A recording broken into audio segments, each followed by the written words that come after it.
आज हम पढ़ने वाले हैं बीजीय व्यंजकों का गुणनखंड करना। और बीजीय व्यंजकों के गुणनखंड में हमारी सबसे पहली विधि है कि हम जो पद हमारे कॉमन होंगे उनको निकाल के हम गुणनखंड करेंगे, यानी उभयनिष्ठ विधि। आइए उभयनिष्ठ विधि से हम गुणनखंड कर लेते हैं। जैसे मान लीजिए कि आपको दिया है 25x² + 10। अब देखिए यहाँ पे 25x² + 10 दिया गया है और हमें इसका गुणनखंड करना है। तो सबसे पहले ये देखो कि 25x² + 10 में क्या कॉमन है। तो आप देखेंगे कि इस 25 और 10 में 5 का पहाड़ा कॉमन है, तो इन दोनों में हम 5 कॉमन ले लेंगे। जब हम 5 बाहर निकाल लेंगे, 5 × 25 यहाँ 5 बार जाएगा। जो आप कॉमन लेते हो उसका ये मतलब है कि इसका आप इसमें भाग देंगे, जितनी बार जाएगा उसे यहाँ लिख देंगे। और x² तो कॉमन लिए नहीं हो, इसे ऐसे ही लिख दोगे +5 × 10 इस तरह से, यानी कि 25x² + 10 का गुणनखंड हमें मिल रहा है 5 × 5x² + 2। देखिए कुछ और प्रश्न देखते हैं। जैसे मान लीजिए आपको दिया है a² + ab, हमें इसका गुणनखंड करना है। तो a² + ab में सबसे पहले हमें ये देखना है कि कौन से पद यहाँ पर मिल रहे हैं। तो दोनों में आप ध्यान से देखेंगे तो a यहाँ भी है, a यहाँ भी है। कॉमन लेने का सबसे मुख्य उद्देश्य आपका ये होना चाहिए कि जो सबसे कम है उन्हीं को हम बाहर निकालें। जैसे इन दोनों में देखिए तो a यहाँ पर 1 बार है, यहाँ पे 2 बार है, तो a हम बाहर निकालेंगे। a अगर हम कॉमन ले लेंगे तो a 2 बार था, 1 बार यहाँ पे बचा रहेगा, प्लस यहाँ से a निकाल लेंगे तो b बचेगा, यानी a × a + b हमारा गुणनखंड। अब आगे हम सीखेंगे मध्य पदों को 2 भागों में बांटकर गुणनखंड करना, यानी बीच वाले पद को हम 2 भागों में बांटेंगे और उसका फैक्टराइजेशन करेंगे। जैसे मान लीजिए कि अब यहाँ पर हमारी हेडिंग रहने वाली है कि मध्य पदों को 2 भागों में बांटकर गुणनखंड करना।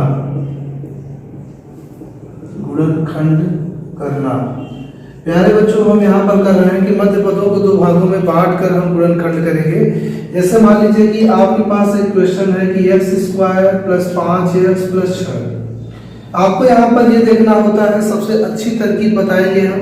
ज्यादा क्वेश्चन भले न कराएं, लेकिन आपको ऐसा बताएंगे कि आप हमेशा मध्य पदों को 2 भागों में बांटकर गुणनखंड कैसे करते हैं, आप सीख जाएंगे। यहाँ पर देखिए आपको ये करना है कि ये जो बीच वाली संख्या है, जैसे कि ये 5x है, तो यहाँ पे इसके पहले यहाँ प्लस लगा हुआ है। प्लस का मतलब ये है कि जोड़ने पर ये 5 आना चाहिए और गुणा कर देने से आपकी संख्या 6 आनी चाहिए। ऐसी 2 संख्याएं लीजिए कि इनको अगर हम 2 भागों में बांटे तो ये प्लस लगा है, अगर यहाँ माइनस लगा होता तो ये घटाने पे आने चाहिए, प्लस लगा है तो जोड़ने पे आने चाहिए। ऐसा करोगे जोड़ने पे 5 आ जाए, गुणा करने पे 6 आ जाए। तो बच्चों हम 3 और 2 ले लें। 3 को अगर 2 में जोड़ेंगे तो 5 हो जाएगा, और 3 का 2 में अगर गुणा कर देंगे तो वो 6 हो जाएगा। तो इस तरह से हम इस 5 को लिख सकते हैं। देखिए x² + 5 को लिखेंगे 3 + 2।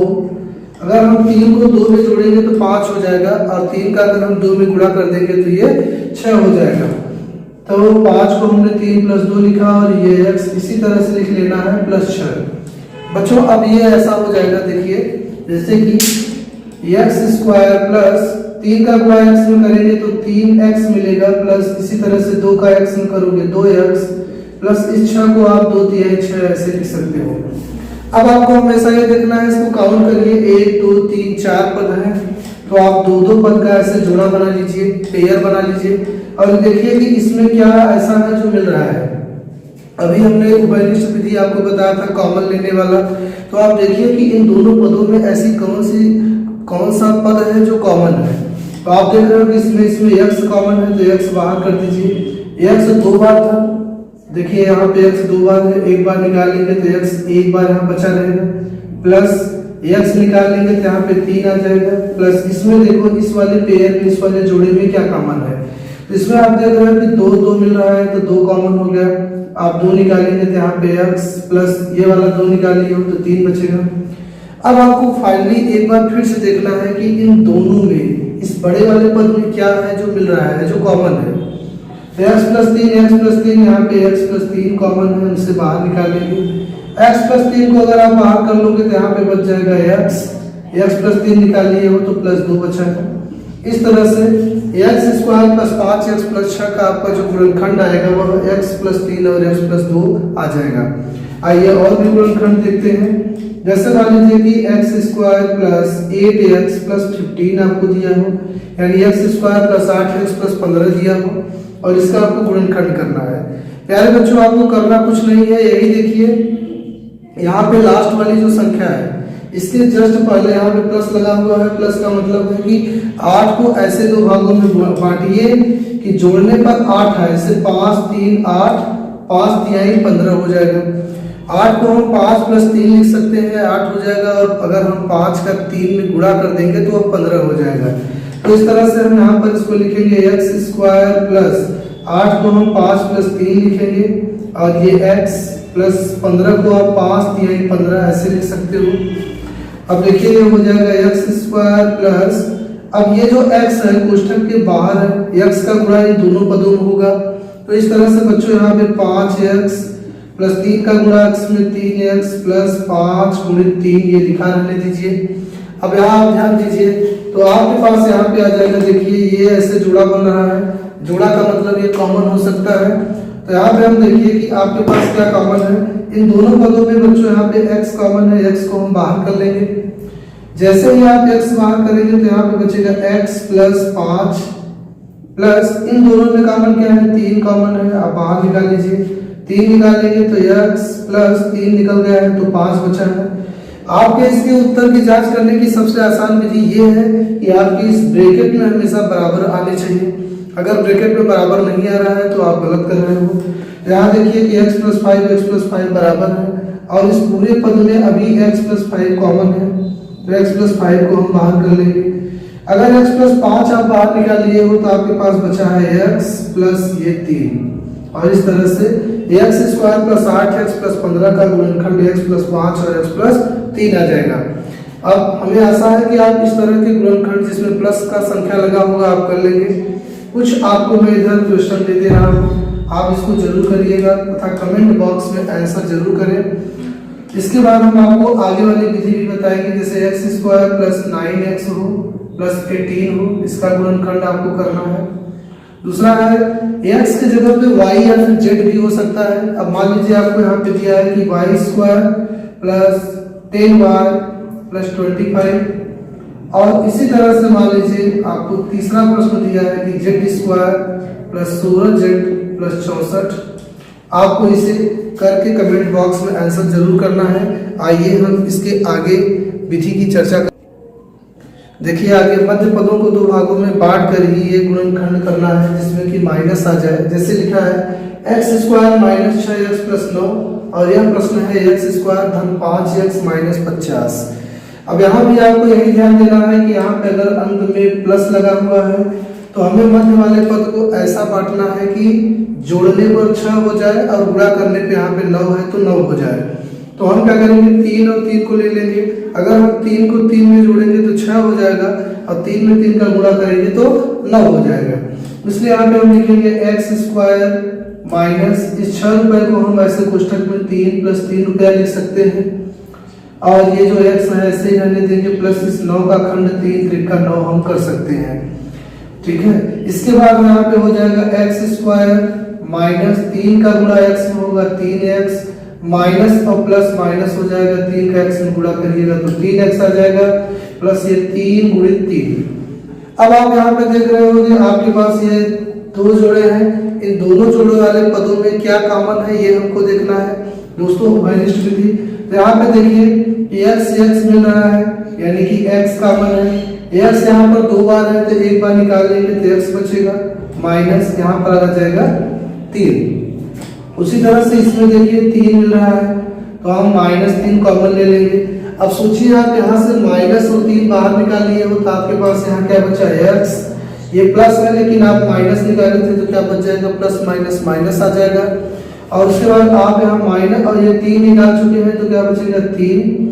इस तरह से x माइनस 3 हमारे कोष्ठक में बराबर आ गया, इसका मतलब हम सही ट्रैक पे हैं। अब देखिए x माइनस 3 मिल रहा है, एक बार हम लिख लेंगे। अगले कोष्ठक में हम x माइनस 3 इस तरह से लिख देंगे, और x माइनस 3 2 बार है तो इसे हम x माइनस 3 का होल स्क्वायर भी कर सकते हैं। ये आपका एक राइट आंसर है। नेक्स्ट है x square plus 5x minus 50। बच्चों यहाँ इस क्वेश्चन में ध्यान दीजिए कि लास्ट में माइनस लगा हुआ है और हमें मध्य पदों को दो भागों में बांटकर गुणनखंड करना है। यहाँ माइनस का चिन्ह लगा होने का मतलब ये है कि हम देखेंगे कि ऐसी दो संख्या लें कि घटाने पे 5 रुपये आ जाए और गुणा करने पे 50 हो जाए। तो अगर हम 10 और 5 को लेंगे, 10 और 5 को अगर ले लें, 10 रुपये में से 5 घटाएंगे तो 5 बचेगा और 10 में 5 का गुणा करेंगे तो 10 बचे 50 हो जाएगा। तो यहाँ पे हम लिखेंगे एक्स स्क्वायर प्लस इस 5 को हम लिख सकते हैं 10 माइनस 5। 10 माइनस 5 क्यों लिखे हम? क्योंकि यहाँ लास्ट में माइनस है। याद रखना अगर यहाँ पे माइनस का चिन्ह होगा तो बीच वाला पद हमारा घटाने पे आना चाहिए, प्लस का होगा तो जोड़ने पे आना चाहिए।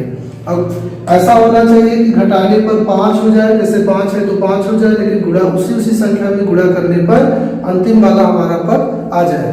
तो देखिए यहाँ पर x फिर माइनस 50 को आप 10 पचे 50 इस तरह से लिख सकते हैं और ये हो जाएगा एक्स स्क्वायर प्लस, अगर हम इस क्वेश्चन को खोलेंगे तो x का अंदर दोनों पदों में गुणा हो जाएगा।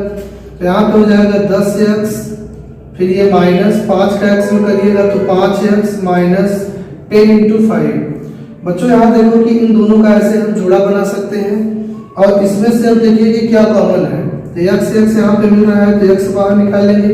जब हम x बाहर निकालेंगे तो x प्लस x निकालिए हो तो 10 बचेगा, माइनस इन दोनों में कॉमन क्या है? माइनस 5 मिल रहा है। दोनों पदों में -5 कॉमन है, सिंपली हम -5 को बाहर कर लेंगे।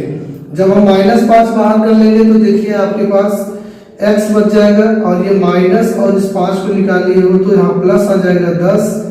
इस तरह से x प्लस 10 हमारे दोनों कोष्ठक में है, इसका मतलब हम सही ट्रैक पे हैं। x प्लस 10 मिल रहा है, हम एक बार x प्लस 10 लिख लेंगे और अगले कोष्ठक में हम x माइनस 5 लिख लेंगे। इस तरह से ये हमारा एक राइट आंसर हो जाएगा। आइए बच्चों आगे की कड़ी में हम ये सीखते हैं कि अगर कोई बीजी व्यंजक हमें इस तरह से दिया हो कि उसका पूर्ण वर्ग बनाकर गुणनखंड करना हो। जैसे मान लीजिए कि आपको यहाँ पर दिया है एक्स स्क्वायर प्लस 4x। अब ये एक्स स्क्वायर प्लस 4x का हमें पूर्ण वर्ग बनाकर गुणनखंड करना है। पूर्ण वर्ग बनाकर गुणनखंड करने का मतलब ये हो जाएगा, इसको करने के लिए आपको कुछ स्टेप्स याद रखने होंगे। जैसे देखिए एक फार्मूला है ए स्क्वायर माइनस बी स्क्वायर का। अब ए स्क्वायर माइनस बी स्क्वायर का मतलब होता है कि एक ब्रैकेट में हम इसी ए और बी को प्लस में लिख लेंगे तथा अगले ब्रैकेट में हम इसी ए और बी को माइनस में लिख लेंगे।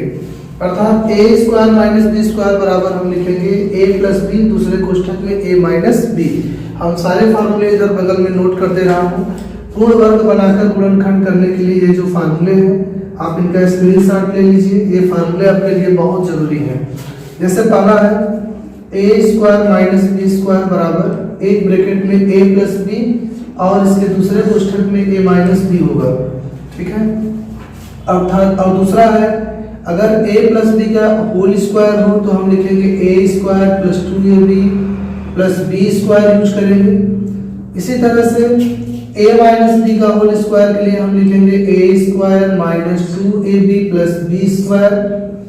और बच्चों अगर हमें मध्य पद ज्ञात करना हो, अगर हमें मध्य पद ज्ञात करना हो तो मध्य पद के लिए हम फार्मूला यूज करेंगे कि 2 गुणते पहले पद का वर्गमूल, पहले पद का वर्गमूल गुणते दूसरे पद का वर्गमूल।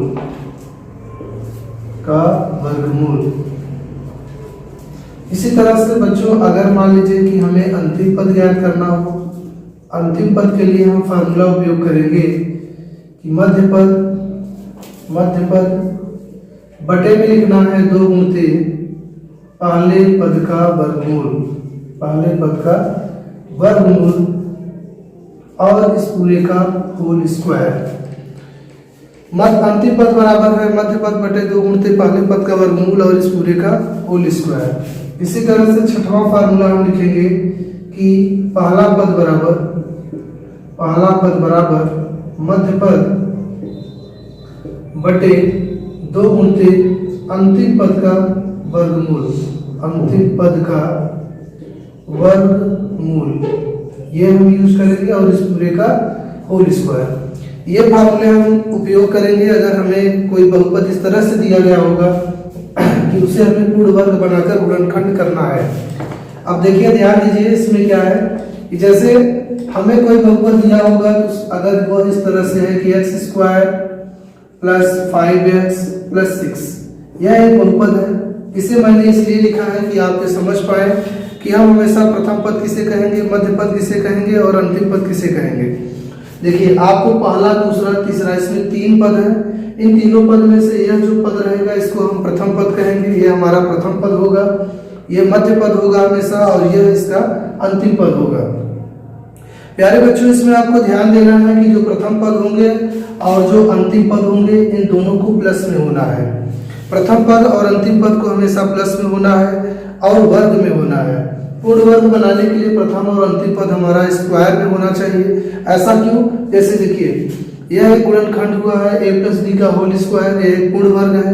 इसमें आप अगर ध्यान से देखेंगे कि इसका जो पहला वाला पद है और जो अंतिम वाला पद है वह स्क्वायर के रूप में है। इसी तरह से माइनस में भी देख लीजिए, पहला और अंतिम पद वाला जो है वह स्क्वायर के रूप में है, लेकिन इसका जो मध्य पद है वह प्लस भी हो सकता है और माइनस भी हो सकता है। यानी मध्य पद प्लस या माइनस हो सकते हैं, लेकिन हमारे जो पहले और दूसरे पद होंगे वे पूरी तरह से स्क्वायर के रूप में होंगे और धनात्मक होंगे, पॉजिटिव होंगे। तो इसी तरह से अगर मान लीजिए कि ये हमारा प्रथम पद है, ये हमारा मध्य पद है तथा यह अंतिम पद है, लेकिन बच्चों क्या मैंने बताया, आप नोट कर लीजिए कि प्रथम एवं अंतिम पद वर्ग एवं धनात्मक हो, यानी कि वर्ग हो, स्क्वायर हो सकते हो एवं क्या हो, धनात्मक हो, तथा मध्य पद जो होगा हमारा, मध्य पद प्लस या माइनस हो सकता है, प्लस या माइनस हो सकता है। इस तरह से आप इसको चाहे तो नोट कर लें कि प्रथम और अंतिम पद वर्ग होना चाहिए तथा धनात्मक होना चाहिए, तथा हमारा जो मध्य पद होगा वह प्लस या माइनस में हो सकता है, किंतु अंतिम और प्रथम पद हमारे प्लस माइनस नहीं हो सकते। आइए हम उदाहरण से इस बात की पुष्टि करते हैं। जैसे मान लीजिए कि हमें x स्क्वायर प्लस 4x को पूर्ण वर्ग बनाना है। देखो बच्चों, x स्क्वायर प्लस 4x को पूर्ण वर्ग बनाकर गुणनखंड करना है। पूर्ण वर्ग यानी कि परफेक्ट स्क्वायर बनाकर गुणनखंड करना है। तो हम क्या करेंगे, अगर x स्क्वायर प्लस 4x को पूर्ण वर्ग बनाकर गुणनखंड करना है तो इसके लिए सबसे पहले हम देखेंगे कि क्या ये हमें कौन कौन से पद दिए गए हैं। तो ये है, आपको दिया है कि x स्क्वायर प्लस 4x। यहाँ आप देख रहे हैं कि ये हमारा प्रथम पद हो सकता है, मैंने वहां लिखा था, आपने पढ़ा था कि प्रथम पद स्क्वायर के रूप में हो सकता है, इसमें स्क्वायर लगा हुआ है, ये हमारा प्रथम पद है। अंतिम पद जो होता है वह भी स्क्वायर के रूप में होता है, लेकिन अगर 4x को देखा जाए तो यह स्क्वायर नहीं है, अर्थात ये मेरा अंतिम पद नहीं है, यह अंतिम पद नहीं हो सकता। प्रथम पद दिया है, अंतिम पद नहीं दिया है, ये मध्य पद है। इसका मतलब है कि इसको पूर्ण वर्ग बनाने के लिए एक चीज मिस है और वह है अंतिम पद। अंतिम पद को ज्ञात करने के लिए हमारे पास यहाँ फार्मूला है। अंतिम पद बराबर है कि मध्य पद बटे 2 गुणित पहले पद का वर्गमूल और इस पूरे का होल स्क्वायर।